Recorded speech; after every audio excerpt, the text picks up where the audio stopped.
সফলতা দেখাতে পারবেন কিনা যে বিদেশ থেকে আপনি টাকা ফেরতের দুই একটা ঘটনা দৃশ্যমান হয়েছে আপনার দ্বারা? দৃশ্যমান হয় কিন্তু আশা কিছু দেখছেন তো, সব কিছু দৃশ্যমান হয়ে যাবে, দৃশ্যমানতে সময় লাগে।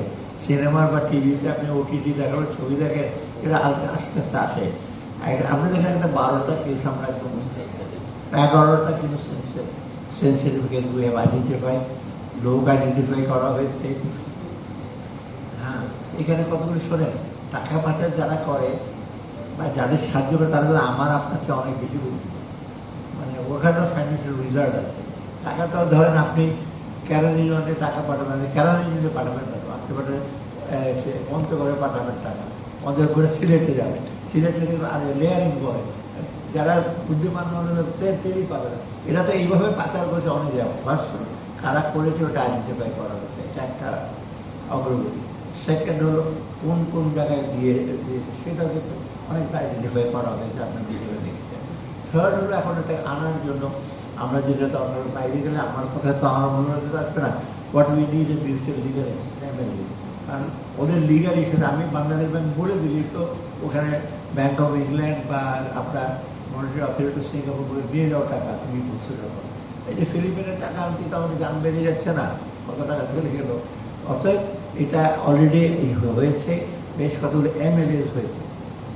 আর এখন আবার আমরা চেষ্টা করছি, আবার এমএলএস মানে জাস্ট একটা রিকোয়েস্ট না, অনেক ফর্ম টর্ম ফিল আপ করতে হয়, ওদের রিকোয়ারমেন্ট আছে, একটা ফর্ম ফিল আপ করতে হলে অনেক। যেমন জাপানে যদি কেউ টাকা নেয়, জাপানিজ ভাষায় যদি ওই ফর্মটা ফিল আপ না করে ওরা তাকাবেই না ওদের থেকে। কারণ আমি জিজ্ঞেস করলাম তোমাদের জাপানিজ ডক্টর আছে তো, স্যার পাঠেন, আমরা জাপানে অনুবাদ করে দেবো। কারণ ওরা অতএব ফর্মেট করে এইটা। সেকেন্ড হলো যে দেখছেন না কেন, লন্ডনে তো আপনি দেখছেন এই লোকের তো 2টা না 3টা বাড়ি না কটা বাড়ি তো জব্দ করা হয়েছে। সিঙ্গাপুরে আরেকজন একটা সে দৌড়াদৌড়ি করছে, one of the best lawyer hire করেছে, আপনি জানেন এলিজাবেথ নাম, they are the best lawyer. ওইসব লয়ার হায়ার করতে আমরা সারা জীবন সঞ্চয় দিয়ে একটা হায়ার করতে পারবে না, ওরা মিনিটে মিনিটে টেলিফোনে কথা বললে ওটা চার্জ করে। অতএব ওদেরকে কাউন্টার করতে হলে আমাদের সেরকম লাগবে। Recently Bangladesh bank is talking with some of the good lawyers, কারণ এদেরকে কনফারেন্স। থার্ড একটা জিনিস যেটা হচ্ছে যে কিছু কিছু আমরা চেষ্টা করছি ওই লয়ারের মাধ্যমে কীভাবে ট্রেস করা যায়, ওদের সাথে কথা বলে ওই টাকাগুলো কিছুটা ফিরিয়ে আনা যায় কিনা।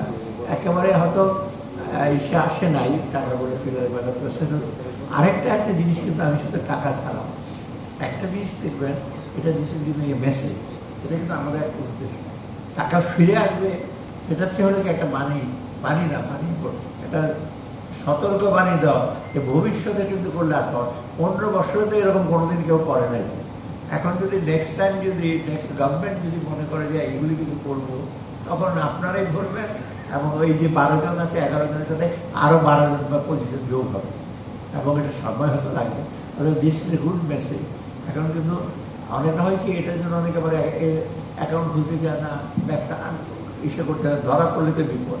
কারণ আগের মতো এইরকম একটা পানিটিভ অ্যাকশনস হয়ে আগে না হয়। আপনি থ্রু যে পারলে আমরা সবচেয়ে খুশি, যেমন আমি বলি যে এই যে IMF-এ $1.3 বিলিয়ন আনছি, এই যে 40,000 কোটি টাকা একজন নিয়ে চলে গেছে, ওর 40,000 কোটি টাকা পর্যন্ত আমার IMF-এ যাওয়া হচ্ছে, তাই না?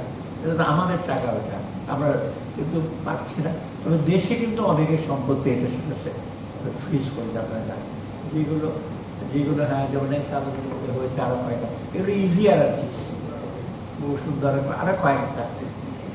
আর মেক্সিকো তো আপনারা জানেন এটা তো পুরোটা নিয়ে নেওয়া হয়েছে, এখন বোর্ড সিকিউরিটি এক্সচেঞ্জ কমিশন একটা বোর্ড করে দিয়েছে, ওটা আমরা চলে গেছে। বাইরের বলে আমরা একটু ফিগার সেগুলো এটা এগ্রি, কিন্তু মোটামুটি কিন্তু শুধু সিঙ্গাপুর বলবো না, দুবাই না, আইল্যান্ড ট্যাক্স হেভেন যেগুলো, যেটা আমরা ট্যাক্স হেভেন বলি না, বারবাডোস, তারপরে অ্যান্টিগুয়া, আইল অফ ম্যান একটা আছে, এগুলো পিন বলে, প্যাসিফিক আইল্যান্ড নেশন পিনস। হ্যাঁ, ওখানে আমরা অলরেডি কিছু টের পেয়েছি, কারণ ওখানে আন্দাজ ডিফিকাল্টকে ওরা ট্যাক্স নেবে, ওদের নিয়ম কারণে কিছু বার করে।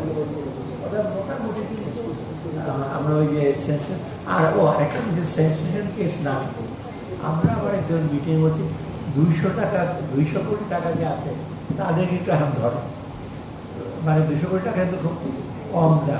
হ্যাঁ, ওই যে 100 আমরা ফাইনাল যে আর্থিক সচিব 101 টাকা নাকি সে কারণে অলরেডি দেখে গেছে। এর মধ্যে আপনাদের অনেক বন্ধু বান্ধব থাকতে পারে, দেখবেন দামটা এখন না বলা যাবে না। 200 কোটি টাকার বিষয়টা অনেকেই তো শুরু করেছে, তাই না? আর যাদের কথা বললাম 11টাকে, তো হাজার হাজার। জি, আসসালামু আলাইকুম স্যার। আমি দৌলত আক্তার মালা, ইকোনমিক রিপোর্টার্স ফোরামের প্রেসিডেন্ট আর ফিনান্সিয়াল এক্সপ্রেসে আছি। স্যার, আমি দেখতে পেয়েছি।